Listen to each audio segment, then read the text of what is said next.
चलिए स्टार्ट करें। Good morning. आइए हेडिंग दीजिए। Transfer price computation with goal congruency motive.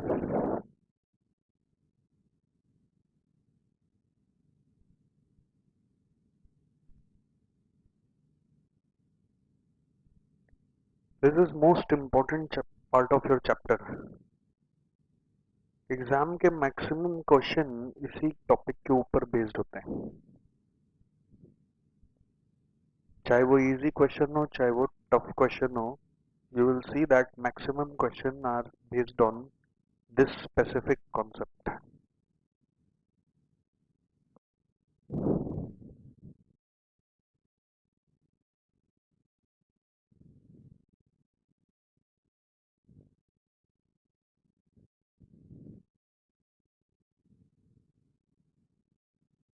So when we are learning this topic, there are twofold objectives. Twofold objectives.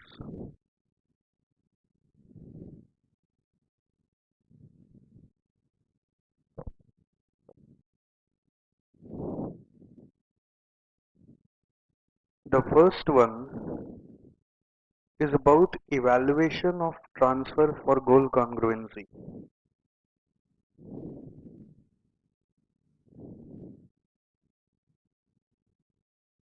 The first one is evaluation of transfer for goal congruency.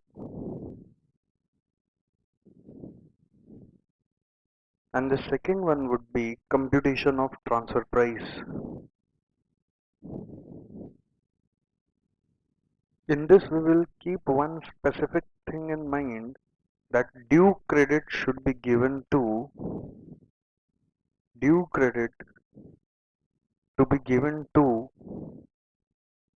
transferer's potential.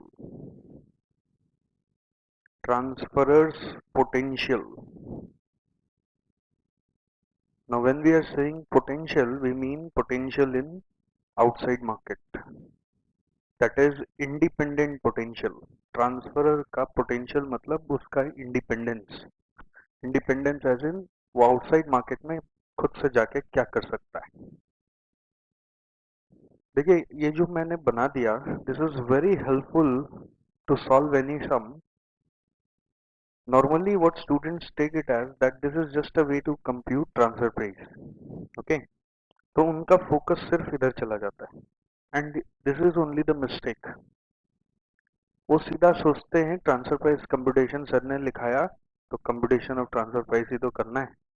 But you have to remember with me that there are twofold objectives. One is your evaluation of transfer and then there is computation of transfer price. मैंने क्या heading दिया? Transfer price computation with goal congruency motive. तो पहले ये तो देखो goal congruency होगा कि नहीं होगा by evaluating transfer and then you find out the price. So if just this much is there, I'll give you some cases. You start thinking and tell me just that whether transfer should take place or not. Then I'll help you with transfer price. Okay. Evaluation of transfer का बातचीत आपके साथ previous class में हो चुका है, but फिर भी मैं फॉर्मेलिटी के लिए एक बार नोट कर देता हूँ. Evaluation of transfer from companies motive, उसका एक प्रेजेंटेशन आपको मैंने क्वेश्चन नंबर 2 से ही दिखाना शुरू कर दिया था. उसको फिर से आप लिख सकते हैं. कंपनी के लिए आप ट्रांसफरर डिवीजन में देखेंगे cost to be incurred for transfer कितना है. Cost to be incurred for transfer कितना है, ठीक है. देन आप देखेंगे ट्रांसफरर को कितना कंट्रीब्यूशन फॉरगो करना पड़ रहा है. Contribution foregone due to transfer.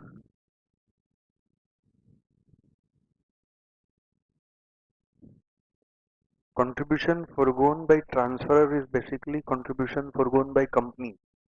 कुछ भी कमाई अगर एक डिवीजन में होती है तो बाय डिफॉल्ट कंपनी की कमाई होती है. Contribution foregone due to transfer. This is basically considered as cost of transfer, ठीक है। Then because of transfer, the transferee division might have to incur some cost. If it is so, cost incurred due to transfer. Sir ये कैसा cost होता है? जैसे कि हो सकता है ना डिवीजन से लेने के चक्कर में कोई ट्रांसपोर्टेशन कॉस्ट लग जाए इसका, कि इस डिवीजन से इसी को जाके मंगाना पड़ेगा, या फिर कोई मॉडिफिकेशन कॉस्ट हो जाए कि उसको बदल के यूज करना पड़ेगा। बाजार से खरीदते तो शायद ऐसा प्रॉब्लम नहीं होता, सामने वाला बेचने वाला जो होता बाजार का, वो आपको ट्रांसपोर्ट करके दे देता, वो आपको मॉडिफाई करके दे देता। बट कई बार होता है इंटरनल ट्रांसफर के कारण इसको कुछ कॉस्ट बियर करना पड़ रहा है। Okay, cost incurred due to transfer, ये यूजुअली हर सब में नहीं होता है, इसलिए इफ एनी लिख देते हैं। हर सब में ऊपर में तो कॉस्ट मिलेगा ही, क्योंकि यहाँ पे बनेगा। ट्रांसफरी के यहाँ कॉस्ट हर समय नहीं होता because of transfer, but transferee के यहाँ सेविंग्स जरूर होता है। Savings in purchase cost due to transfer, savings in purchase cost due to transfer. If you deduct this and at the end if you see the savings, the net savings is coming, obviously it would be a negative value then. In that case you will say transfer should take place. If net savings is there, if net savings is there, transfer must take place for goal congruency motive. Transfer must take place for goal congruency motive.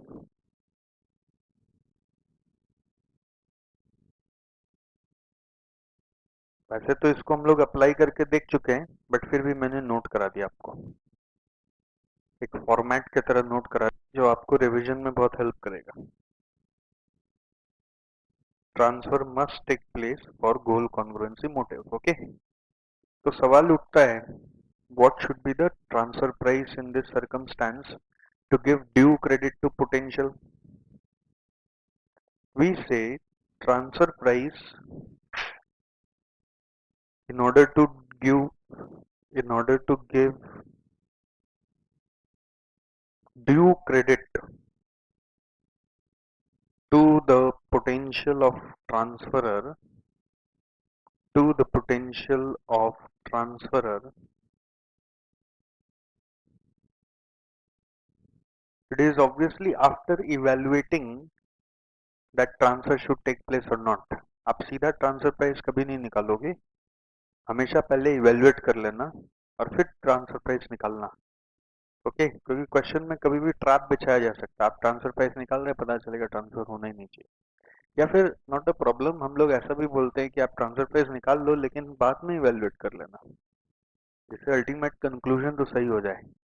आप पहले evaluate करके जाते तो ज्यादा बुद्धिमानी है, but transfer करके evaluate करिए, that is also okay.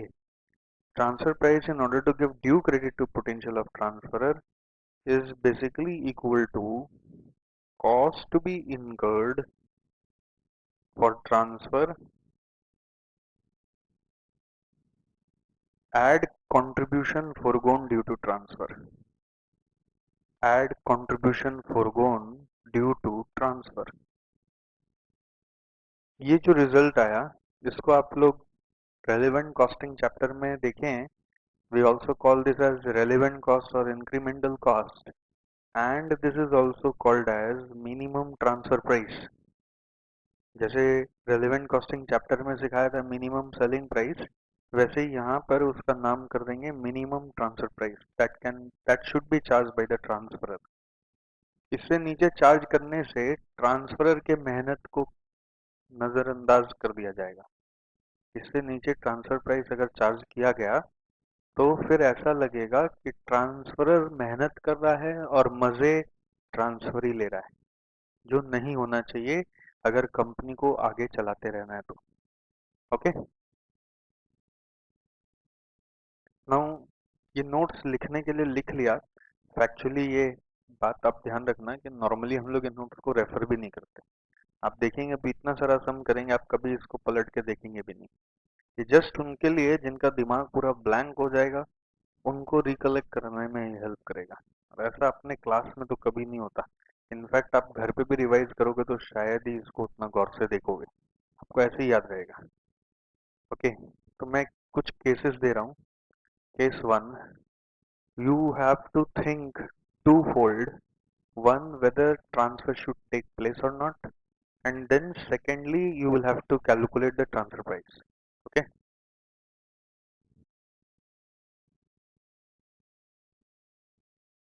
Case one, से कंपनी है, आप लिखते रहिए ना साथ साथ, आपका कॉपी भी हो जाएगा, हमारा टाइम बचेगा फिर बाद में। कंपनी है तो उसके दो डिवीजन है, डिवीजन ए, डिवीजन बी।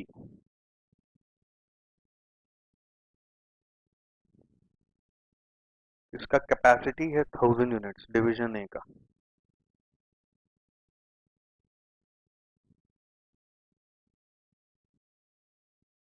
और अभी यूज कर रहा है आउटसाइड सेल्स के लिए 1000 यूनिट्स।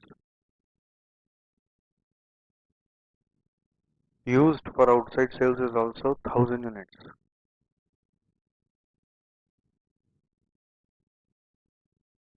ये जो प्रोडक्शन करता है उसका वेरिएबल कॉस्ट है 6, सेलिंग प्राइस है 10। Okay, now division B requires some units from this division A. Say some units are required from here to here, और आप यहाँ लिख लीजिए रिक्वायर्ड से कुछ भी यूनिट्स हम डाल देते हैं, 300 यूनिट्स चाहिए। ये वाला इसको 300 यूनिट्स चाहिए। ऐसा नहीं कि डिवीजन बी पूरा डिवीजन ए पे डिपेंडेंट है। Division B can buy from outside market at ₹8।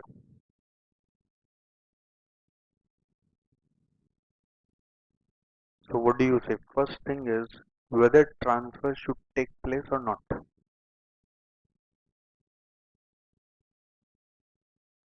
Evaluate कर दीजिए whether transfer should take place or not. For goal congruency, whether transfer should take place or not. What do you say? ये बोल रहे हैं होना चाहिए, आप क्या बोल रहे हैं? नहीं होना चाहिए, नहीं होना चाहिए, नहीं होना चाहिए, तुम होना चाहिए हमारा, होना चाहिए हमारा, नहीं होना चाहिए। सब मिक्स एंड मैच हो गया। किस लिए बोल रहे होना चाहिए? हाँ, ठीक बात। यही होता है, क्लास करने का फायदा आप लोग को ज्यादा अच्छा समझ में आएगा अभी। नॉर्मली लोग कैसे देखते हैं कि कंपनी का कॉस्ट यहाँ पे 6 रुपया है, यहाँ पे 8 रुपया है, तो ऑब्वियसली ट्रांसफर कराएंगे तो 6 में काम हो जाएगा, बाजार से खरीदेंगे 8 में लग जाएगा। ठीक है। अभी आप एक चीज और सोचो, ये अभी क्या कर रहा है, अपना सारा कैपेसिटी को यूज कर रहा है, कहाँ पे? बाजार में सेल करने के लिए। तो बाजार से वो कुछ कमा रहा होगा, कितना रुपए करके कंट्रीब्यूशन आ रहा है? 4 रुपया करके। और ए के पास आ रहा है ना, तो समझो कंपनी के पास आ रहा है। और कंपनी के लिए अगर आप इवेल्युएशन कर रहे हैं, आपको वो प्रेजेंटेशन तो अभी दिया ही हूं मैं। Cost to be incurred for transfer कितना रुपया है, वेरिएबल कॉस्ट कितना रुपया लगेगा, 6 रुपया। कंट्रीब्यूशन फोरगोन होगा कि नहीं होगा? कैपेसिटी 1000 है, मैंने क्लियरली लिखा, और पूरा 1000 बाजार में बिक रहा है, तो 4 रुपया। कॉस्ट आ रहा है 10। और सेविंग्स कितनी होगी ट्रांसफरी में? कॉस्ट तो इनको इनकम नहीं करना पड़ रहा है, इसका सेविंग्स और 8 रुपया। तो 10 लगा के 8 बचाना बुद्धिमानी? 10 लगा के 8 बचाओ बुद्धिमानी? नो। ठीक है, तो व्हाट इज योर कंक्लूजन? यहाँ पे सेविंग्स नहीं आ रहा है, यहाँ पे तो कॉस्ट आ जा रहा है। सेविंग्स 8 रुपया का हो रहा है, 10 रुपया कॉस्ट जा रहा है, ट्रांसफर तो होना ही नहीं चाहिए यहाँ पर।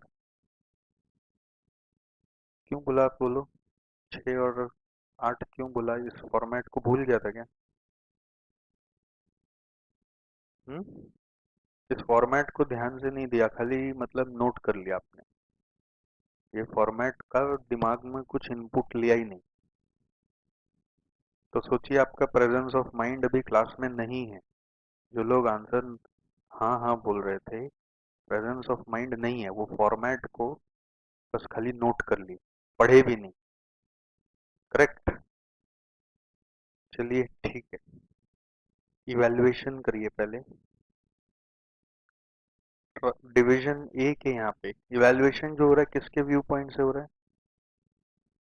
Company, evaluation for company. Division A के यहाँ पे cost to be incurred is equal to variable cost यानी 6, कंट्रीब्यूशन लॉस्ट हो जाएगा 4 रुपया, टोटल कॉस्ट 10। डिवीजन बी के यहाँ पे सेविंग्स एंड परचेज कॉस्ट होगा 8। So basically net is no savings, net is cost.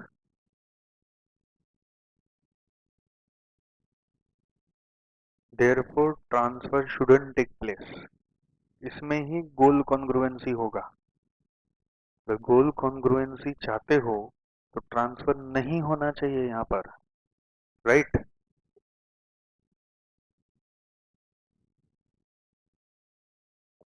अच्छा फिर भी अगर हम पूछ लें आपसे, बता दीजिए ट्रांसफर प्राइस होगा क्या? ट्रांसफर प्राइस इस केस में होगा क्या? Minimum transfer price by division A would be, क्या होगा?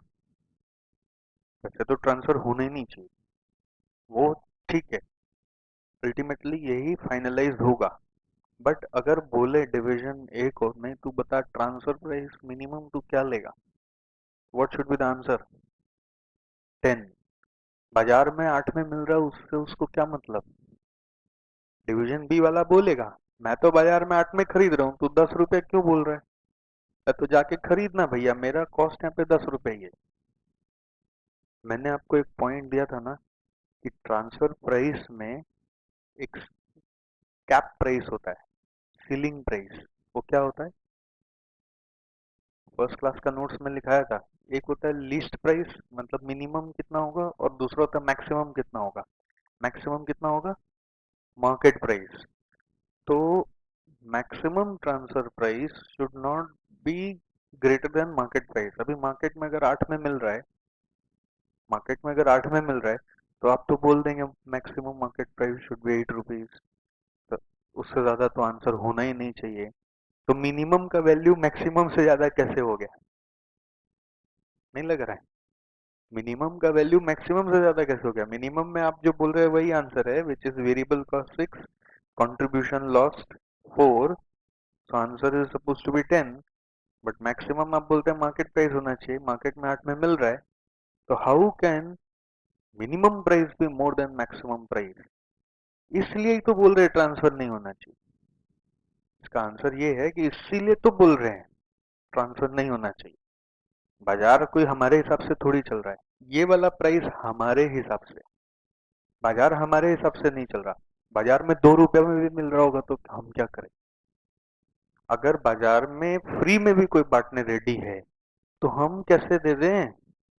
हम अपना खर्चा को कैसे इग्नोर कर दें? हम अपना कमाई फोरगोन को कैसे इग्नोर कर दें? Are you getting my point? अगर बाजार में सस्ता मिल रहा है तो मैक्सिमम ट्रांसफर प्राइस वही होना चाहिए, अग्रीड। अगर बाजार में इतना सस्ता मिल रहा है जो मेरा कॉस्ट से भी कम है, तो उस समय ट्रांसफर नहीं होगा, हम लोग क्या करें? The point. तो आंसर इज 10। केस 2 में आ जाइए।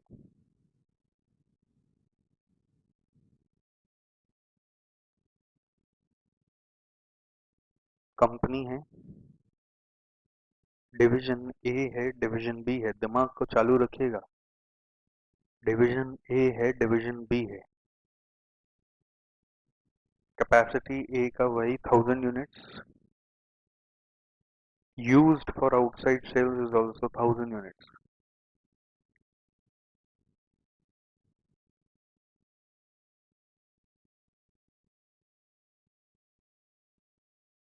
वेरिएबल कॉस्ट इज 6,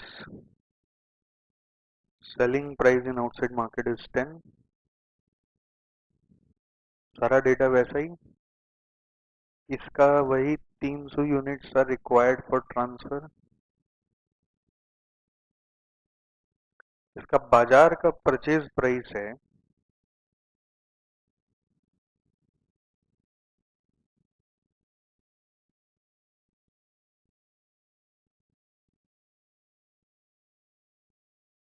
11 रुपया।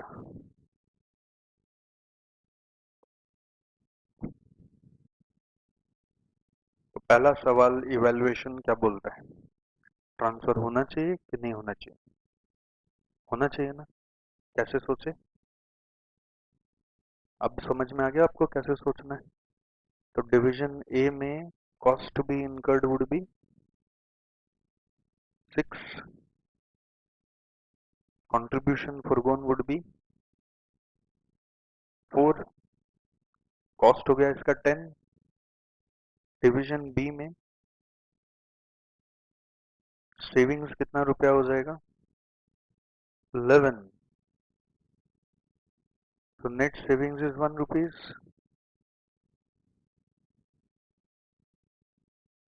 सेविंग्स वर्ड लिख रहे हो ना तो नेगेटिव मत लिखना, ठीक है? और कॉस्ट लिख रहे हो तब -1 लिखना। तो therefore transfer must take place, इसी में गोल कॉन्ग्रुएंसी है, transfer must take place. Minimum transfer price क्या होना चाहिए जो डिवीजन ए चार्ज करेगा? हाँ, 10, विच इज अगेन वही लॉजिक से 6 + 4। अच्छा, मैक्सिमम ट्रांसफर प्राइस क्या होना चाहिए जो डिवीजन बी देना चाहेगा? वो 11 से ज्यादा देगा नहीं। तो सिंस इनमें रेंज एग्जिस्ट करता है, वो 10 में दे सकता है, वो 11 में ले सकता है, तो there is a possibility of transfer. Minimum और मैक्सिमम में जो नेचुरल रिलेशनशिप होना चाहिए अगर वो है, minimum is less than maximum, if natural relationship exists in minimum and maximum value, then obviously transfer can take place. Okay, it is easy to negotiate, negotiation is possible, they can sit and talk. It is not necessary that transfer has to be done at 10 rupees only, it can be done at 10.25, it can be done at 11 also. It is basically they will have to sit and talk. Okay, यहाँ पर भी एक line लिख दो आप, इसमें भी एक लिख लो, maximum transfer price that division B would be eager to pay is equal to 11, sorry is equal to कितना था यहाँ पे 8। तो ये 10 और 8 में नेचुरल रिलेशनशिप एग्जिस्ट नहीं कर रहा है, minimum is greater than maximum. Okay, तो in this case therefore no possibility exist for transfer, no transfer would ever take place.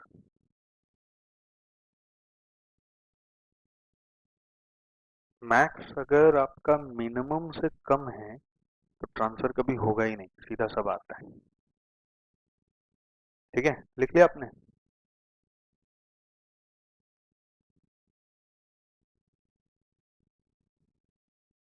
Case 3 देखिएगा,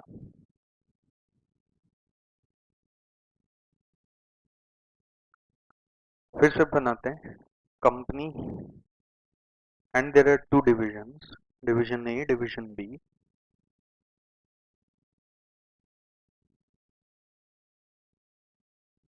Capacity is of 1000 units, used in outside market is 900 units, variable cost is 6, selling price is 10,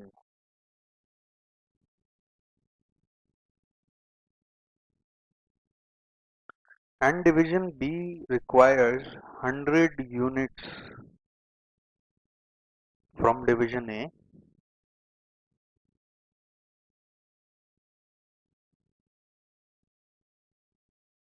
and its outside purchase price is 8 rupees.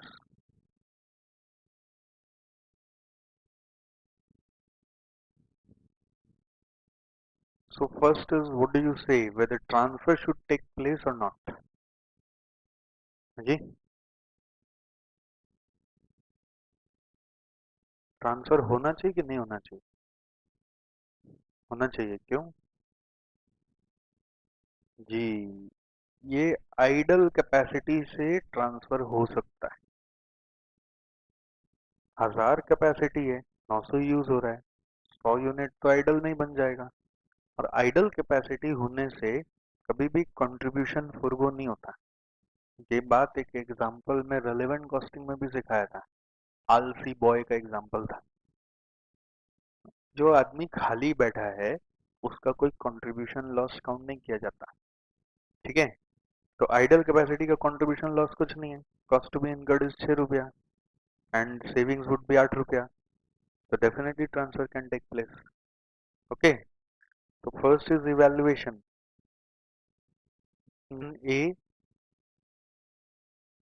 cost to be incurred is 6 rupees. Contribution lost is nil. The reason being capacity is idle.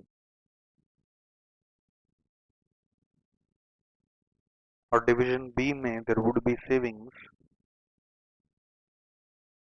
8 rupees. So 2 rupees is net savings.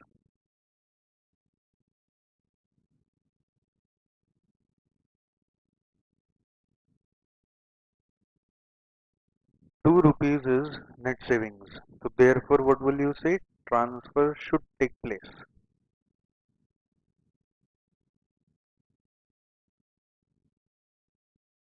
Therefore transfer should take place.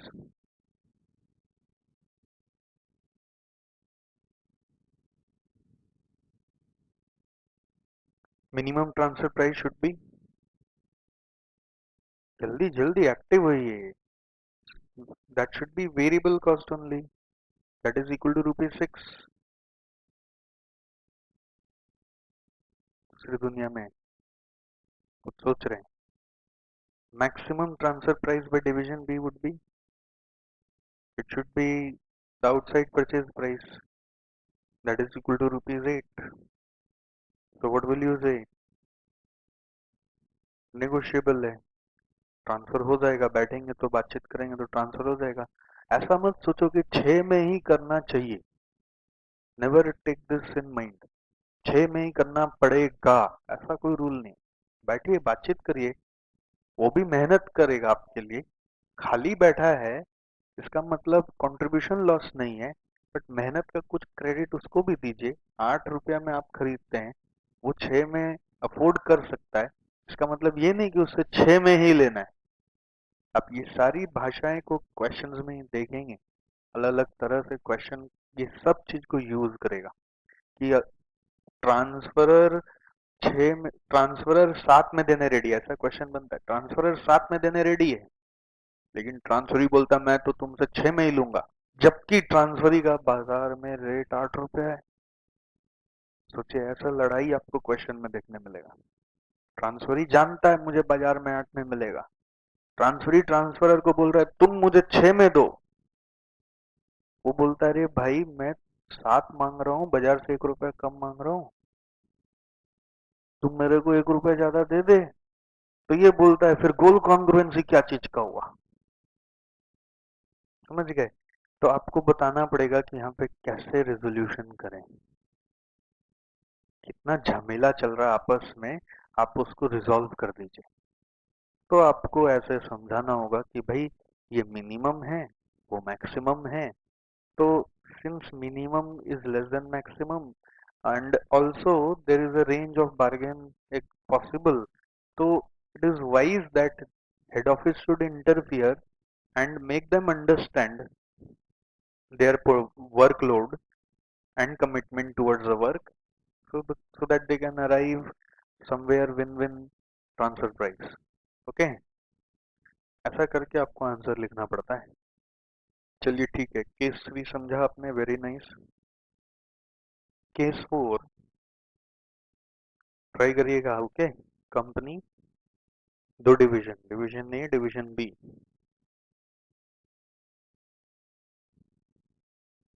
capacity 1000 units, used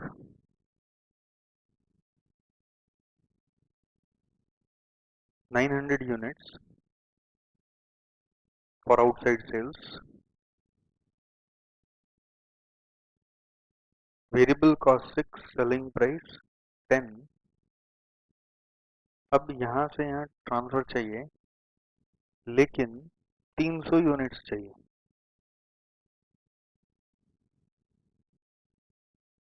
outside purchase price 8 रुपए है। बोलिए transfer होना चाहिए कि नहीं होना चाहिए? हड़बड़ नहीं है, आप सोच लो, फट से आंसर क्या बोलना है इतना।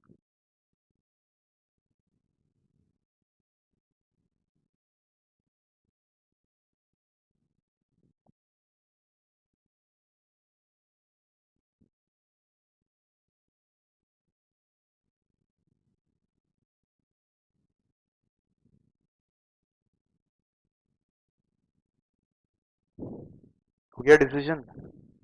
क्या बोलते हैं, होना चाहिए कि नहीं होना चाहिए? नहीं होना चाहिए?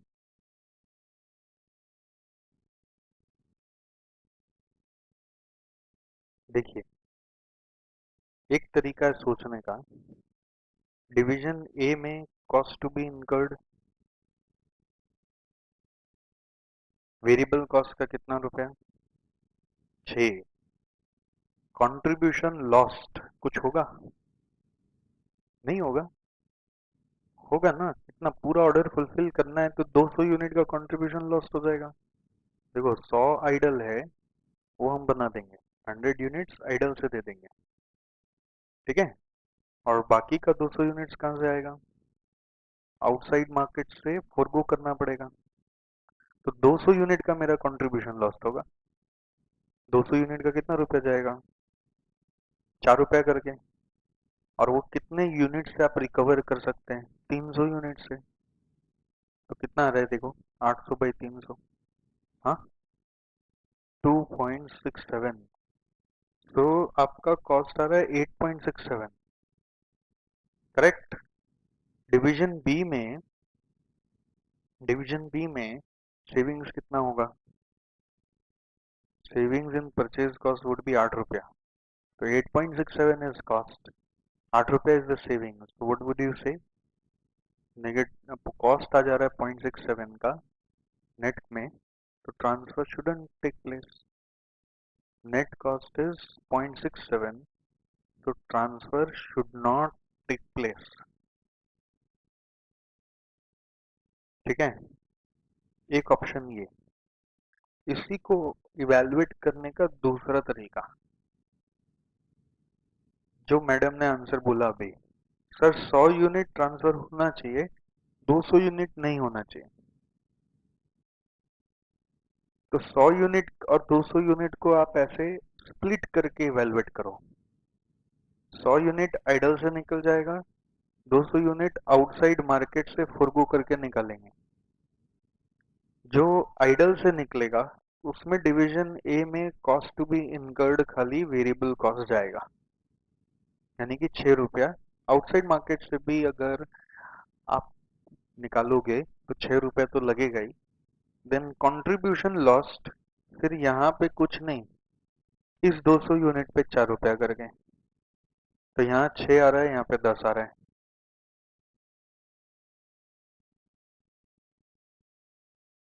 डिवीजन बी में सेविंग्स, डिवीजन बी में सेविंग्स 8 रुपया का होगा, करेक्ट। तो what is the net savings? यहाँ पे नेट सेविंग्स है 2 रुपया, और इधर में नेट कॉस्ट है 2 रुपया। सो यू कैन कंक्लूड, इसको ट्रांसफर करना है, इसको ट्रांसफर नहीं करना है।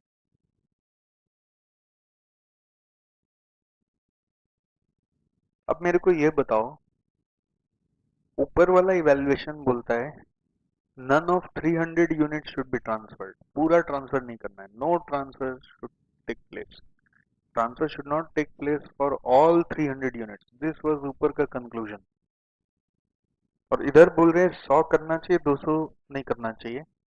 किसमें कंपनी का ज्यादा फायदा है, नीचे वाला में कि ऊपर वाला में? नीचे वाला में। कंपनी का ज्यादा फायदा नीचे वाले में। कैसे, आप समझ पा रहे हैं क्या? Are able to understand this? Company का ज्यादा फायदा नीचे में कैसे? हुँ?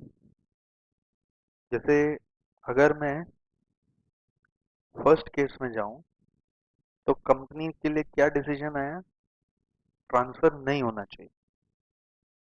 ठीक है, अगर कुछ भी ट्रांसफर नहीं होगा तो कंपनी को डिवीजन बी में जाके कंपनी का पोजीशन सोचना, डिवीजन ए वाला क्या करेगा फिर? डिवीजन ए वाला 900 यूनिट बनाएगा अपना बाजार में, 900 यूनिट बना के बेचेगा। ठीक है, उसका 4 इंटू 900 3600 रुपये आ जाएगा। कंट्रीब्यूशन 4 रुपये करके 900 यूनिट का आ जाएगा। बस डिवीजन ए का कहानी यहीं पे खत्म। डिवीजन बी परचेज करने चला जाएगा कितना यूनिट्स? पूरा 300। 300 इंटू 8 रुपये करके कंपनी का कॉस्ट हो गया 2400। ये इनकम, ये कॉस्ट। तो नेट में कंपनी का रेवेन्यू कितना आ रहा है? 1200 रुपया। फाइन। दूसरा, अगर कंपनी के लिए बोला जाए 100 यूनिट शुड बी ट्रांसफर्ड, तो उस समय कंपनी का नेट पोजीशन सोचो। डिवीजन ए वाला अपना 900 यूनिट को तो स्टिल बना के बेच ही सकता है। हम तो बोल रहे सिर्फ 100 यूनिट ट्रांसफर करो। परचेज एंड सेल करेगा तो 4 इंटू 900 3600 रुपये आ जाएगा। करेक्ट। डिवीजन ए वाला 100 यूनिट का वेरिएबल कॉस्ट मांगेगा, कंपनी का ही तो आउटफ्लो होगा। 100 यूनिट का वेरिएबल कॉस्ट दीजिए, अब बना के ट्रांसफर करना है, तो वो 6 रुपया करके 100 यूनिट का 600 रुपया मांगेगा। कंपनी दे देगा इसको। इसमें देखिए वो कैपेसिटी 900 यूज कर रहा है, इधर 100 अगर ट्रांसफर करेगा तो उसका कैपेसिटी तो 1000 यूज हो जाएगा ना। तो 900 पे वो कमा के दे देगा, बट 600 पे उसका वेरिएबल कॉस्ट आएगा। और वो कंपनी बियर करेगा अल्टीमेटली। कमाई भी कंपनी का ही है, किसी डिवीजन का कमाई इस कंपनी का कमाई, किसी डिवीजन का कॉस्ट इस कंपनी का कॉस्ट। डिवीजन बी में क्या होगा? कितना परचेज करना पड़ेगा? खाली 200 ही परचेज करना होगा, तो कॉस्ट कंपनी का कितना गया? 1600। किसमें ज्यादा फायदा हो रहा है कंपनी को? इसमें 2200 जा रहा है, 3600 minus 2200 is 1400। This is net contribution in the company, and here this is net contribution in the company. तो ऑब्वियसली कंपनी का ज्यादा फायदा सेकंड वाले ऑप्शन में। ये चीज आप ध्यान रखना जो आपने यहाँ इवेल्युएशन किया, कि जब कभी भी इस तरीके का सिचुएशन आए तो it is always better to evaluate in this concept. Always. Normally student लोग का कॉपी में देखा जाता है, क्या उनका दिमाग जब टेस्ट किया जाता है तो फर्स्ट वाला करते हैं, नॉर्मली फर्स्ट वाला करते हैं, बट सेकंड वाले में ही ज्यादा बेनिफिट होता है। ऐसे हमारे सम्स में भी आने वाला है। ठीक है, सो ऑब्वियसली आप लिख देंगे conclusion,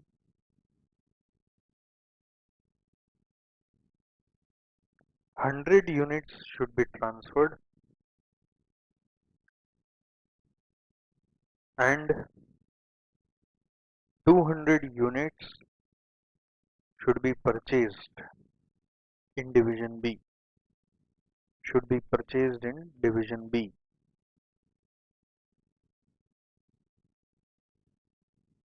Correct. Minimum transfer price क्या होगा? What should be the minimum transfer price? Division A वाला for those 100 units कोट करेगा 6 रुपया, लेकिन for those 200 units कोट करेगा 10 रुपया। ठीक है, maximum transfer price by division B would be, वो तो सीधा परचेज कॉस्ट ही कोट करेगा, that is equal to ₹8। Maximum transfer price by division B, वो सीधा परचेज कॉस्ट ही कोट करेगा, विच इज ₹8। ठीक है, तो ऑब्वियसली 100 यूनिट्स के लिए खिला पड़ जाएगा, बट 200 यूनिट के लिए नहीं पटेगा। 200 यूनिट अननेचुरल लग रहा है, minimum is more than maximum, but 100 unit के लिए काम हो जाएगा। हाँ, अगर आप ऐसा सोचते हैं, देखिए again confusion can come. Question क्या करता है ना, जाल कैसे बिछाता है, यहाँ पे 8 रुपया दिया मैंने, तो आपने बोल दिया transfer should not take place for all 300 units. Question जाल बिछा के ये भी बोल सकता था परचेज प्राइस आउटसाइड का 9 है, तो आपका डिसीजन यहाँ पे क्या चेंज हो जाता, 8.67 आप देखते फॉरगो करके आ रहा है, और 9 रुपया सेविंग आप बोल देते भाई सब ट्रांसफर होना चाहिए, फिर नुकसान हो जाता।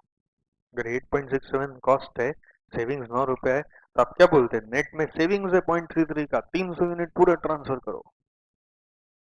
बट उससे ज्यादा कॉस्ट आएगा, आपको हमेशा एडवाइस यही देना है, 100 ट्रांसफर होना चाहिए, 200 नहीं होना चाहिए, ब्रेक करके इवेल्युएट करो। Got the point. जब आप एक साथ पंच कर दोगे तो पूरे आंसर गड़बड़ हो सकते हैं, you need to break and evaluate.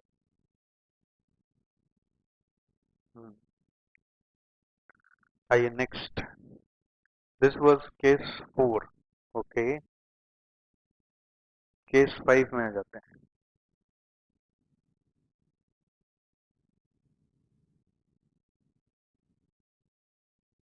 Company है, दो डिवीजन है, डिवीजन ए और डिवीजन बी। डिवीजन ए का कैपेसिटी है 1000 यूनिट्स,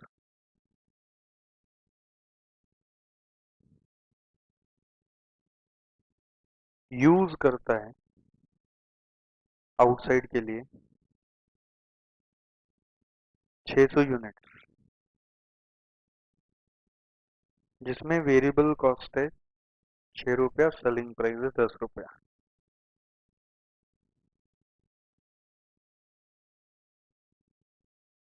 इसके पास एक ऑप्शन है, planning to use idle capacity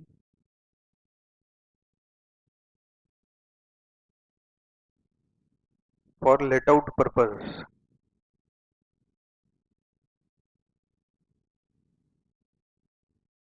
eight rental income of ₹4000।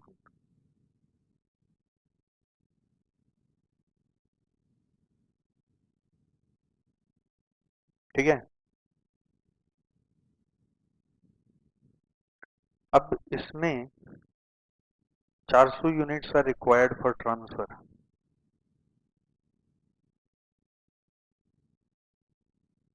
Outside purchase price is ₹8। क्या बोलते हैं, होना चाहिए कि नहीं होना चाहिए?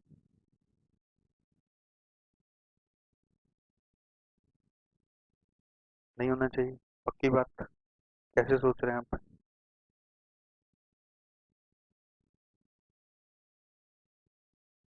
डिवीजन ए में cost to be incurred for transfer, cost to be incurred for transfer would be variable cost, जब 6 रुपया जाएगा ही। ठीक है, 400 यूनिट जो चाहिए, आप क्या सोच रहे हैं, आइडल से निकालेंगे कि आउटसाइड से निकालेंगे? आइडल से निकालेंगे, तो contribution lost because of idle, कुछ कंट्रीब्यूशन लॉस्ट हो रहा है क्या इस बार? आइडल में आपके पास एक ऑल्टरनेटिव था जो 4000 रुपया कमाई दे रहा था, अभी अगर उसको यूज करके हम ट्रांसफर कर देंगे तो मेरा 4000 रुपया चला जाएगा। हुँ? तो 4000 divide by 400 unit contribution lost हो गया 10।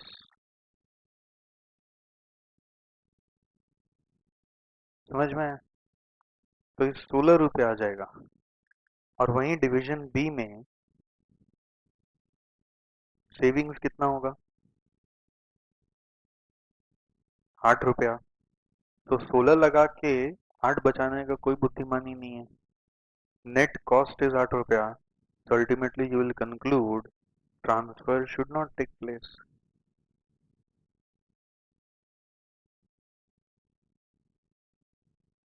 What would be the minimum price transfer charged for transfer? Minimum price charged for transfer by division A.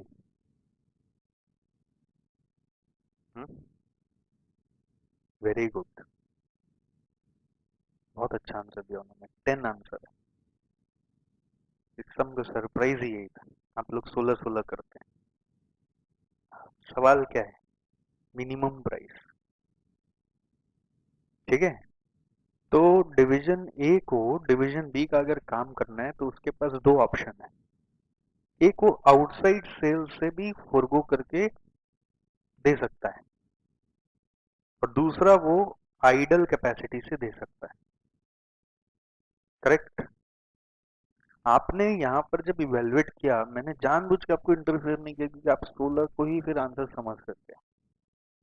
यहाँ पे आपने अज्यूम किया कि सिर्फ आइडल कैपेसिटी यूज करेंगे, बट ऐसा कौन बोला है कि ट्रांसफर करने के लिए आइडल कैपेसिटी ही चाहिए? भाई हम आउटसाइड मार्केट्स को भी छोड़कर पहले अपने भाई के लिए काम नहीं कर सकते हैं क्या? हम खाली बैठे रहेंगे तो ही भाई के लिए सोचेंगे, ऐसा कहाँ का नियम है? डिवीजन ए और बी तो भाई भाई है, भाईचारा है दोनों में, दोनों का माता पिता तो एक ही है। यही तो गोल कॉन्ग्रुएंसी का कॉन्सेप्ट चल रहा है। तो अगर एक भाई मदद मांगने आ रहा है, मैं खाली बैठा होऊंगा उसी समय उसका मदद करूंगा, it's not a rule. Goal congruency मतलब आपको सब कुछ भी छोड़ के इसका मदद करना चाहिए। तो आइडियली आप आउटसाइड कैपेसिटी को भी यूज करके ट्रांसफर कर सकते थे, लेकिन उसमें भी आप अगर इवेल्युएशन करते तो 6 और 4 10, 10 लगा के 8, तो भी नेट कॉस्ट 2 आ रहा है, ट्रांसफर नहीं होता।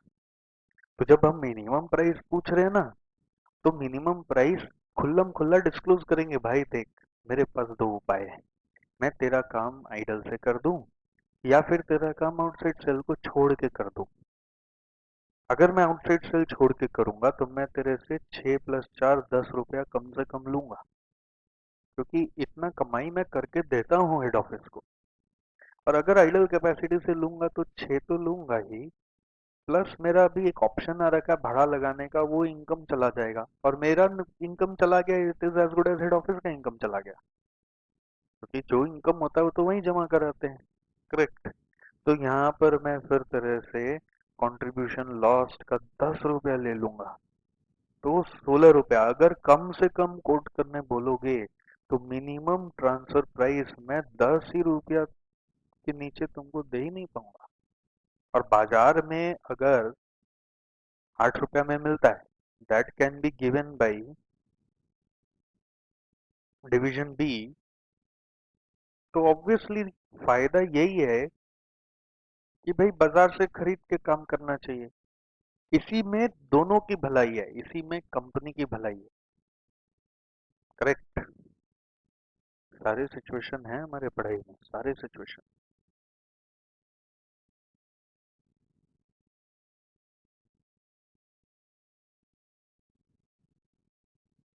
तो अफेक्ट नहीं होगा। आप पैसे क्यों सोच रहे हैं? आउटसाइड सेल से अगर वो ट्रांसफर कर रहा है तो रेंटल इनकम आएगा, क्या प्रॉब्लम है? तो दो ऑप्शन है, या फिर ये या फिर ये। इधर से फॉरगो करके देगा तो वो रिकवर करेगा। हम्म, हम तो दो ऑप्शन को सोच रहे हैं ना, 400 यूनिट निकलेगा कहाँ से?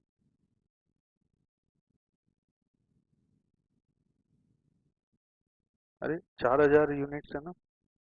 एक ऑप्शन अलग है, दूसरा ऑप्शन अलग है।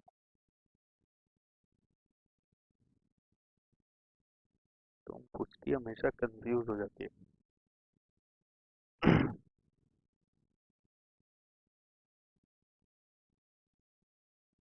तुमको डाउट हो ना, एक चीज तुम करो, तुम अलग से मेरे से पूछ लो। क्योंकि क्या होगा, हमारा इसको अगर हम छोटे छोटे चीज को सॉल्व करेंगे, वीडियो वाले बेचारे खो जाएंगे। नहीं क्या चल रहा है, क्या पूछ रहे, क्या बोल रहे सर, तो तुमको तुम्हारा आवाज तो सुनाई नहीं देगा। ठीक है। केस 5 के बाद एक लास्ट केस है, केस 6, वेरी वेरी इंपॉर्टेंट।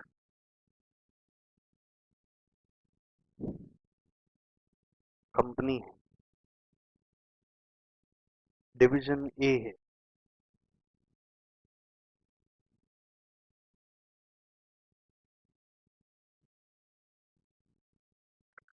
मानो यहाँ पर कैपेसिटी जो है वो 1000 आवर्स का है। Capacity available is 1000 hours.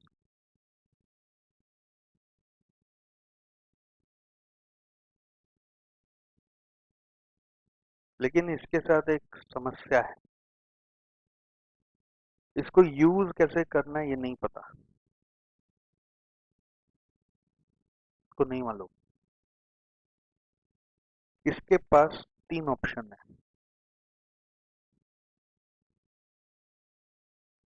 ये तीन प्रोडक्ट बना सकता है, एक्स, वाई और जेड।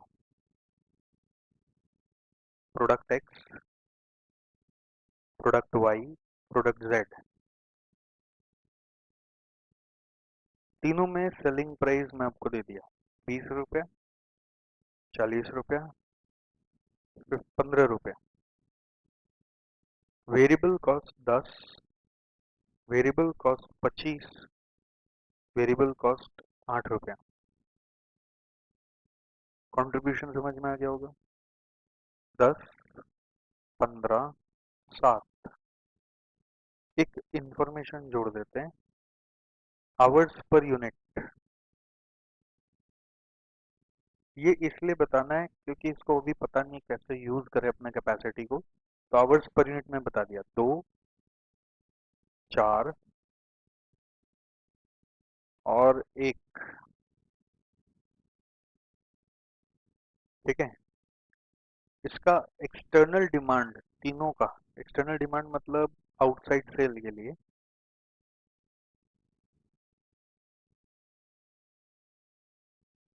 200 यूनिट्स, 200 यूनिट्स, 200 यूनिट्स है।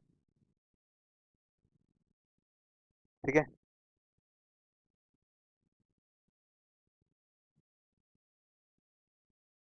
डिवीजन बी का क्या रोल है यहाँ पर वो बाद में बताएंगे।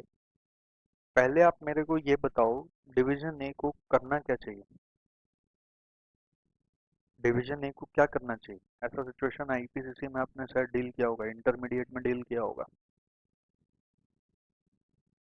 इसको बोलते हैं की फैक्टर सिचुएशन। सुने क्या ये, की फैक्टर सिचुएशन। कितना यहाँ पे आवर्स अवेलेबल है, एनालाइज करिए। आवर्स अवेलेबल कितना है इसके पास, 1000। और पूरा डिमांड मीट करने जाए तो कितना आवर्स लग जाएगा। Hours required for external demand, सारे प्रोडक्ट का एक्सटर्नल डिमांड मीट करने जाए तो कितना समय लग जाएगा, 400, 800, 1200 और 200, 1400 आवर्स लग जाएगा। राइट। तो since availability is less than requirement, we say hours is a key factor. Key factor मतलब constraint. In this type of case, we need to advise division A for best profitable product, for the most profitable product। कौन सा है सबसे ज्यादा profitable, नहीं, contribution per unit से जज नहीं करेंगे। जब आपका की फैक्टर एग्जिस्ट करता है तो जज करने का पैरामीटर की फैक्टर के रेस्पेक्ट पे कन्वर्ट करना पड़ता है। यानी कंट्रीब्यूशन पर आवर आप चेक करेंगे एक्स वाई जेड का, क्या क्या आ रहा है।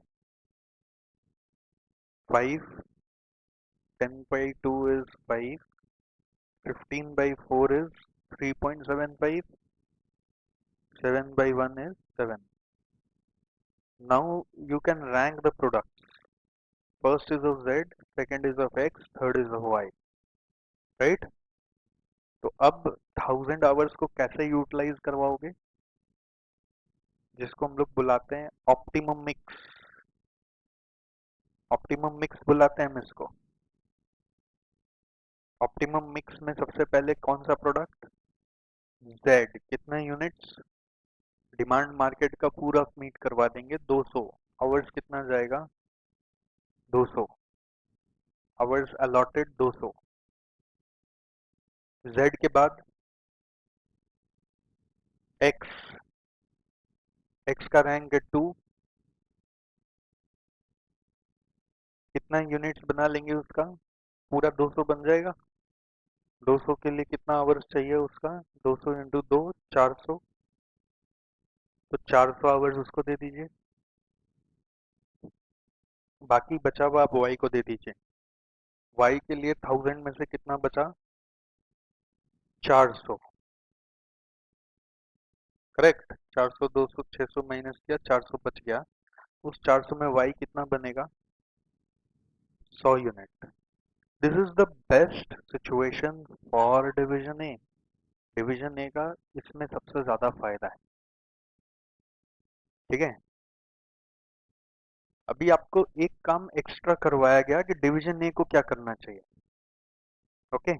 अभी तक आप खाली ट्रांसफर इवेलुएट कर रहे थे, but before talking about transfer आपने डिवीजन ए के भले के बारे में सोचा, और वो उसका इंडिपेंडेंट सिचुएशन है। ये डिवीजन ए का भला करेगा, और अगर डिवीजन ए का भला हुआ तो बाय डिफॉल्ट कंपनी का भला हुआ। If any benefit is attributable to division, that is always attributable to the company. Okay, very good. अब देखिए सरप्राइज डालते, सिचुएशन में ट्विस्ट डालते हैं। हमारे डिवीजन बी को कुछ ऑब्वियसली ए से ट्रांसफर में लगेगा, और क्या क्या लगेगा वो हम आपको अलग अलग सिचुएशन में देंगे। सिचुएशन वन,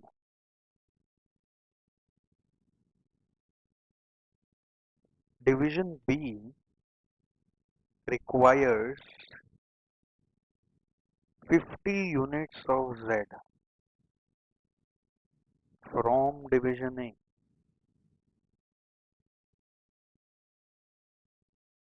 जिसका आउटसाइड परचेज प्राइस पड़ेगा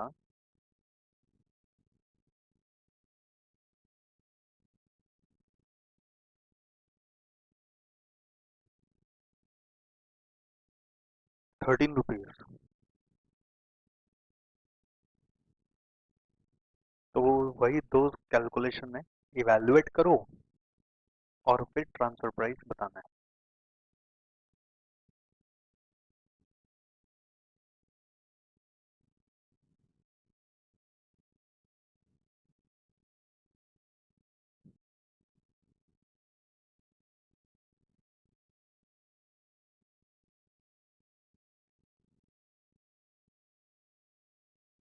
क्या बोलते हैं,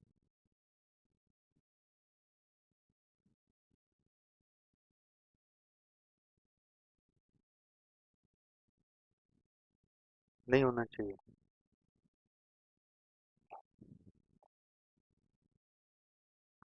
सुन के ओपिनियन चेंज मत करिए, मैडम गलत भी हो सकती है। कोई एक बार सही हुआ तो हमेशा सही होगा ऐसा कोई रूल नहीं है।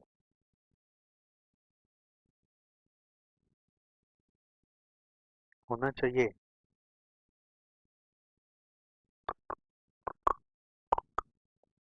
जल्दी होना चाहिए, होना चाहिए। कैसे इवेल्युएट करें,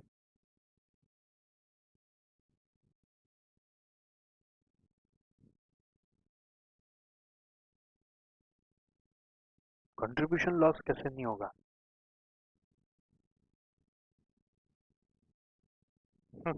तो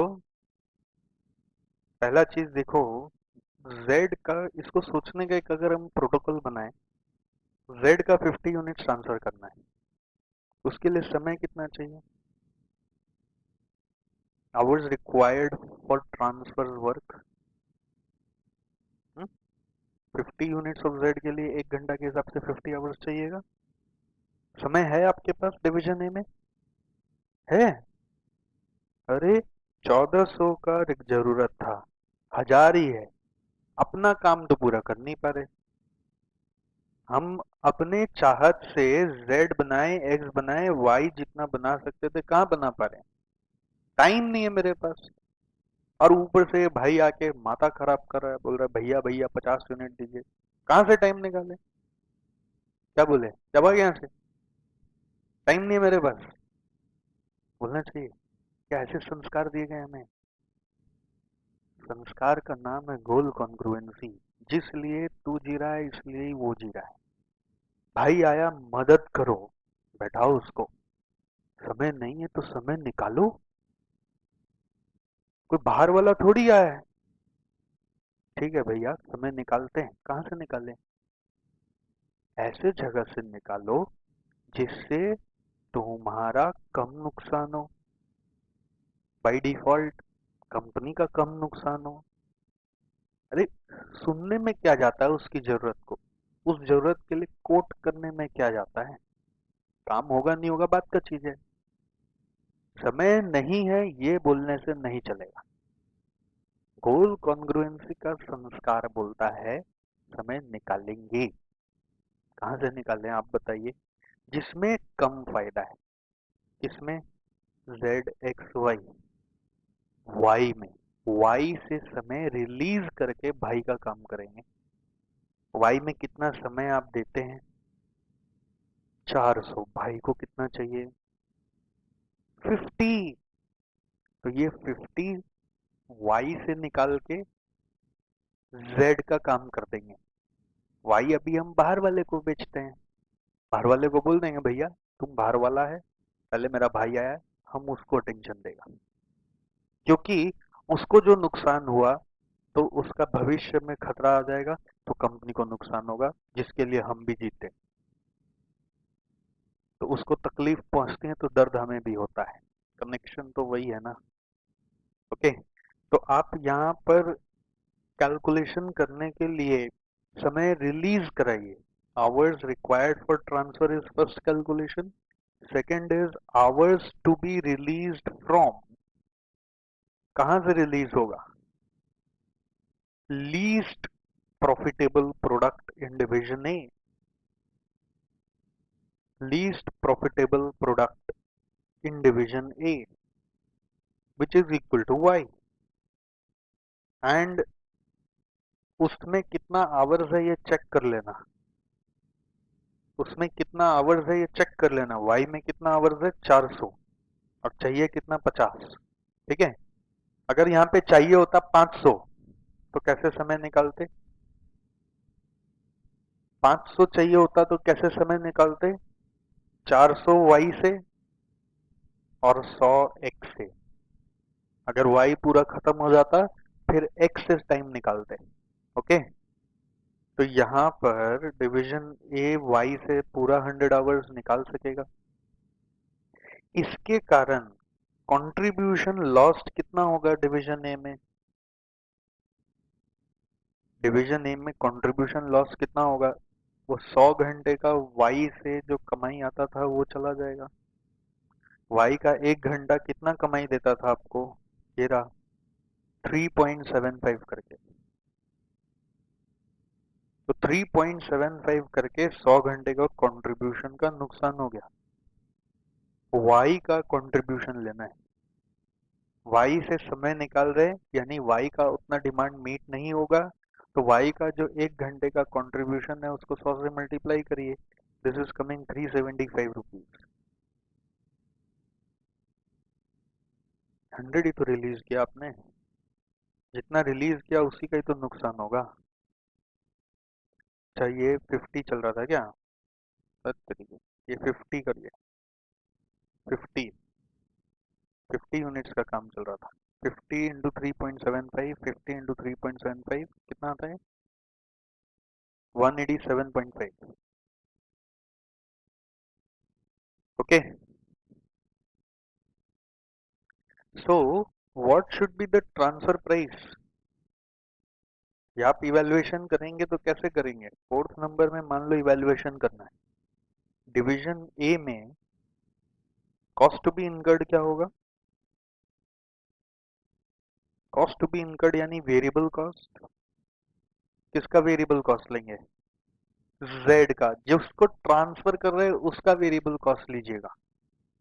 देखिए कंट्रीब्यूशन लॉस आप वाई का ले रहे हैं, लेकिन वेरिएबल कॉस्ट किसका इनकर होगा? जेड का, बिकॉज हो क्या रहा है यहाँ पे, वाई से समय खाली किए और वहां जेड बनाए, और जेड बनाए तो जेड का वेरिएबल कॉस्ट, और वाई का समय खाली करने से वाई का contribution. Variable cost of Z कितना था? 8, कंट्रीब्यूशन लॉस्ट 187.5 रुपीज।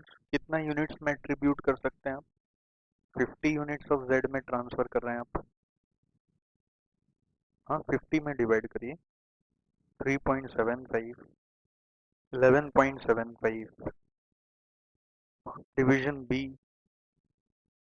सेविंग्स कितना हो सकता है इसका परचेज कॉस्ट में? हाँ, 13, 13 दिया था क्या मैंने? तो what do you say, net savings आ रहा है, नेट सेविंग्स 1.25 ट्रांसफर होना चाहिए, transfer must take place. Minimum transfer price क्या होगा? What should be minimum transfer price? हाँ जी, क्या हुआ? 11.75। Maximum transfer price 13। ठीक है, एक और सिचुएशन करके दिखाओ, situation 2।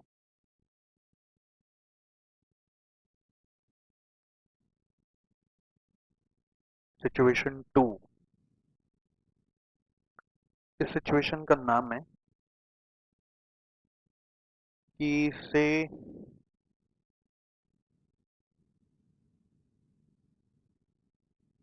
150 units of Y are required for transfer। बताइए मिनिमम ट्रांसफर प्राइस क्या होना चाहिए? चलिए, पूरा ऊपर में जैसे 5 पोर्शन किया था वैसे ही आप इवेल्युएट करके ट्रांसफर करिए। इवेल्युएट करने के लिए आपको एक एक्स्ट्रा डिटेल चाहिए, outside purchase price of Y by division B.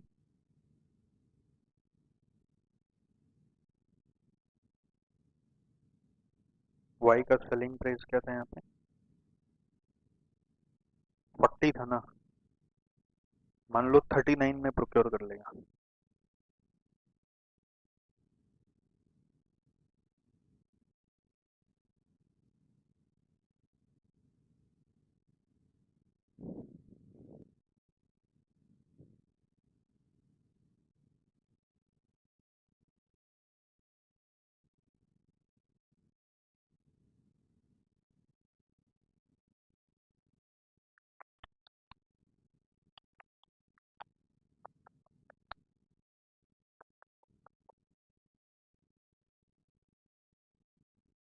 अभी जो लोग सॉल्व कर रहे हैं ना, सबको ही आप लोग, उससे मेरे को ये समझ में आ रहा है आप कितने बड़े रोटर हैं।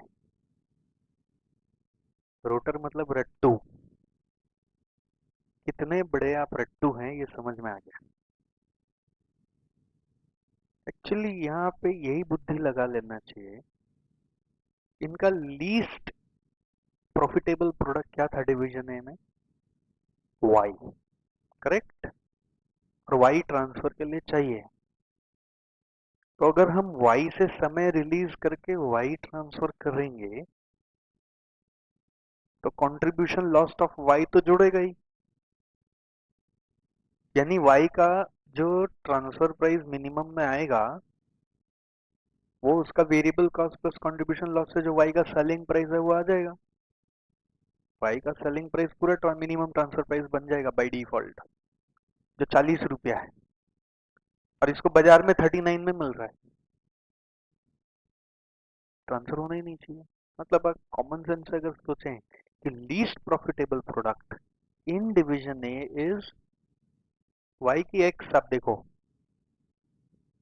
वाई है ना, सबसे लीस्ट रैंक प्रोडक्ट वाई है। तो अगर आप वाई का समय निकाल कर वाई ही ट्रांसफर करोगे तो जितना सेलिंग प्राइस ऑफ वाई बाजार में है वो अपने आप यहाँ पे प्राइस बन जाएगा मिनिमम में, करेक्ट। तो बाजार का सेलिंग प्राइस 40 है, इसका परचेज प्राइस 39 है, ट्रांसफर होना ही नहीं चाहिए। आप सोच रहे होंगे यहाँ पर कि 150 यूनिट्स ऑफ वाई चाहिए, उसके लिए समय निकालना पड़ेगा पहले वाई से फिर एक्स से, करेक्ट। एक्स आपका और भी ज्यादा प्रॉफिटेबल प्रोडक्ट है, उसका कंट्रीब्यूशन लॉस तो बढ़ने ही वाला है, मिनिमम ट्रांसफर प्राइस और बढ़ जाएगा। तो what is suppose to be done? Answer would be transfer shouldn't take place at all. लेकिन आप प्रोटोकॉल में प्रेजेंट करिए, चलिए प्रेजेंटेशन कंप्लीट करिए, देखें देखें क्या लिखते हैं आप।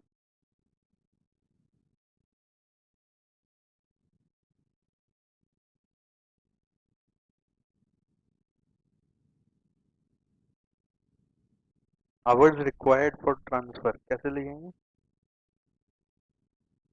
150 इंटू 4, 600। आवर्स रिलीज कहाँ से करें?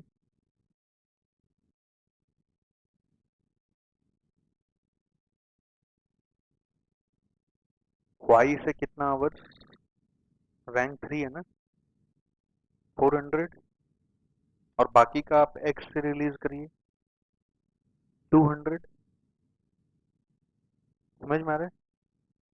दोनों को पंच मत करिए। आइडियल सिचुएशन क्या है? दोनों को अलग अलग इवेलुएट करना। सिखाया था आपको ऐसा। Hours release in division is this. So contribution lost जो वाई का है उसमें 400 इंटू 7 और एक्स का जो है 200 इंटू ना 5000। करेक्ट। तो इवैल्यूएशन जब आप कर रहे हो तो एक करिए वाई का आवर्स से और फिर दूसरा करिए एक्स के आवर्स से।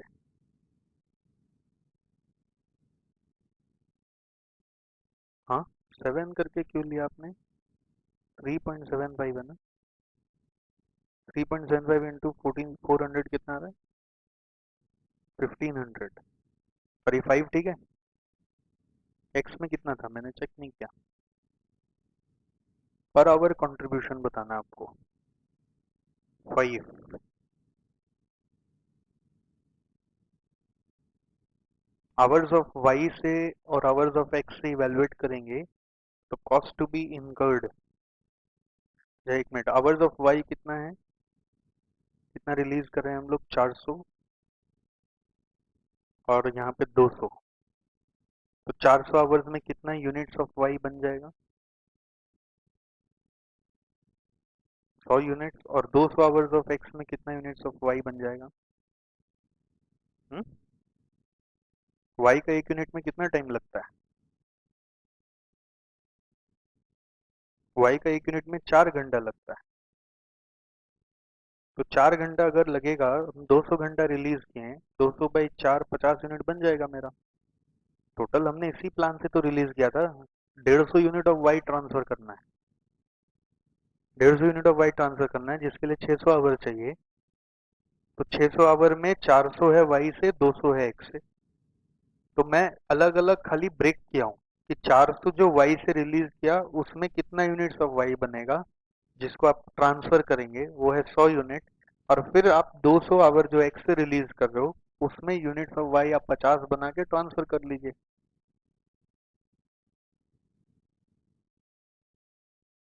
Cost to be incurred division A में। Cost to be incurred variable cost लगेगा वाई का। दोनों में वाई का ही कॉस्ट लगेगा कि इसमें वाई का कॉस्ट इसमें एक्स का कॉस्ट? दोनों में वाई का। क्यों? क्योंकि जगह खाली करके वाई बना रहे हैं, वाई को ट्रांसफर करने की बात हो रही है।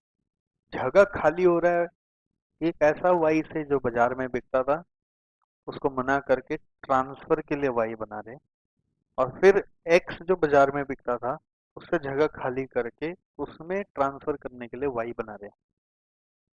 तो variable cost of why would be 100 into, हाँ,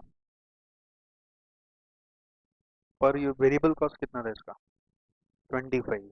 और इसमें 50 into 25. Contribution lost, contribution lost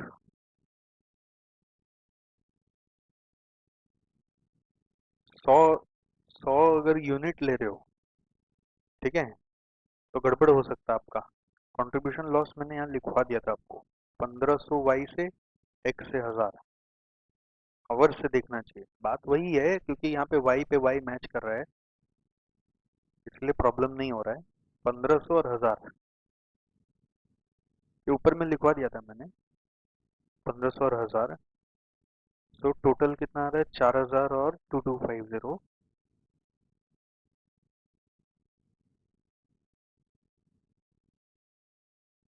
ठीक है, अगर हम पर यूनिट में कन्वर्ट कर दें तो ये 4000 में कितना यूनिट्स ऑफ वाई बन रहा है, 100 यूनिट, 40 रुपीज आ रहा है। इस 2250 में कितना वाई बन रहा है, 50 यूनिट्स, कितना रही, 45। और डिवीजन बी में हमारा परचेज कॉस्ट क्या है जो सेव हो सकता है, 39 बोल रहा है वो। तो 39 बचा के 40 लगाना, 45 लगाना, दोनों ही फिजिबल नहीं है। नेट में कॉस्ट आ रहा है 1 रुपया और 6 रुपया। Therefore transfer shouldn't take place at all, transfer shouldn't take place at all.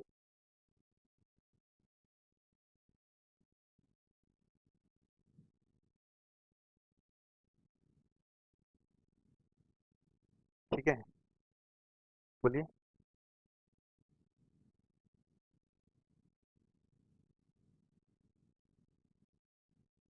हाँ, कोई प्रॉब्लम नहीं है, दिखाने का, प्रेजेंटेशन का कोई प्रॉब्लम नहीं।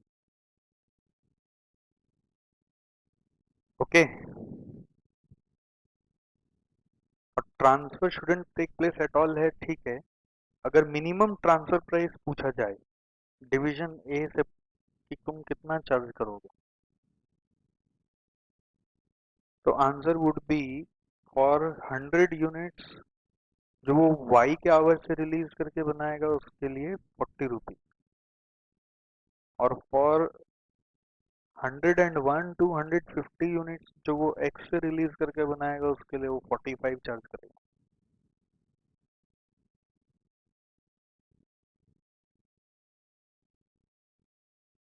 Is all enough. केस 6 तक आप पूरे मच्योर्ड हो चुके होते हैं, केस 6 तक पूरे मच्योर्ड हो चुके होते हैं। मेरा खाली थ्योरी यही बोलता है कि हर सिचुएशन को इवैल्यूएट करके कैलकुलेशन करो, याद मत करो। हम लोग ऐसा देखते हैं, बाकी जगह बच्चे क्या करते हैं, याद कर लेते हैं। कैसे, उसको रट्टा मारा हुआ है पूरा कि जब ट्रांसफरर के यहाँ आइडल कैपेसिटी है तो ट्रांसफर का प्राइस वेरिएबल कॉस्ट ही होगा, कोई रूल नहीं। समझ गए, बच्चा लोग का याद किया हुआ है पूरा अच्छे से। मैंने आपको एक केस दिखाया जिसमें बोला आइडल कैपेसिटी से भाड़ा का इनकम कमाया जा सकता है, उसमें तो फिर ट्रांसफर नहीं हुआ था। ऐसा रूल नहीं है, आइडल कैपेसिटी में वेरिएबल कॉस्ट ही ट्रांसफर होगा और उसके बाद ट्रांसफर होना ही चाहिए, ऐसा कोई रूल नहीं। आपको मैंने टू फोल्ड स्टेप सिखाए, इवेल्युएट करिए फिर ट्रांसफर प्राइस बता दीजिए, या फिर ट्रांसफर प्राइस निकाल के फिर इवेल्युएट कर दीजिए, आई डोंट माइंड। बट दोनों कैलकुलेशन आपके दिमाग में आना चाहिए rather than mugging this up. बहुत लोगों का ऐसा याद किया हुआ है, ट्रांसफरर जब फुल बिजी है, ये सब लैंग्वेज क्वेश्चन में रहता है आउटसाइड मार्केट में, तो transfer price should be market price. हो सकता है, हो सकता है ये वाला याद किया हुआ काम आ जाए, क्योंकि इसमें आप जब कॉस्ट टू बी इनकर्ड लोगे, ये केस 1 अगर आप ध्यान से देखोगे तो आपको समझ में आ जाएगा। कॉस्ट टू बी इनकर्ड लोगे, variable cost add contribution loss जोड़ोगे, तो ultimately result variable cost plus contribution से सेलिंग प्राइस ही आ जाता है। तो वो रिजल्ट सेलिंग प्राइस जितना आता है वो ठीक है, ये चल जाएगा, बट ये नहीं चलेगा। तीसरा इन लोग का याद क्या हुआ रहता है, ट्रांसफरर जब बिजी है, बेसिकली बिजी क्या हम बोलेंगे, उस शॉर्टफॉल में जी रहा है इन आउटसाइड, तो ट्रांसफर के लिए लीस्ट प्रोडक्ट से समय निकालना है, उसका याद किया हुआ है, लीस्ट प्रोडक्ट से समय निकालना है, ये चलेगा। लेकिन आप अगर ये याद कर लेंगे लीस्ट प्रोडक्ट का कंट्रीब्यूशन ही होगा, तो ये गलत है, क्योंकि कई बार एक लीस्ट प्रोडक्ट से काम नहीं होता है, मल्टीपल लीस्ट प्रोडक्ट में जाना पड़ते हैं, ठीक है। और दूसरा मैंने जो केस 2 में आपको दिखाया कि लीज प्रोडक्ट से समय निकालने के बाद भी ट्रांसफर नहीं होता है, इवेलुएट नहीं करते, तो आप यहाँ पे क्लीन बोल्ड हो जाते हैं। और आपको स्पेसिफिकली ये दिखाया गया कि आइडल और बिजी में या फिर अलग अलग जगह से आवर्स निकाल रहे हो तब, तो कॉल्यूमनर इवेल्युएशन करिए, ना कि पंच करके। पंच करके करेंगे पूरा डिसीजन उल्टा पुल्टा हो जाएगा। वो मैंने एक केस में आपको अलग से दिखाया, आइडल से समय निकालना और बाजार से समय निकालना। तो ये केस को अगर आप रिवाइज कर लिए, तो I tell you 50% of chapter आपका रिवाइज हो गया। ये 6 case is the most important treasure of the chapter. अगर सम में कुछ भी घुसा टेढ़ा मेढ़ा, तो वो 6 केस को लेके घुसेगा। आप देख सकते हैं भी नमूना सारा आने वाला 7-8 क्वेश्चन ऐसा ही है। ओके।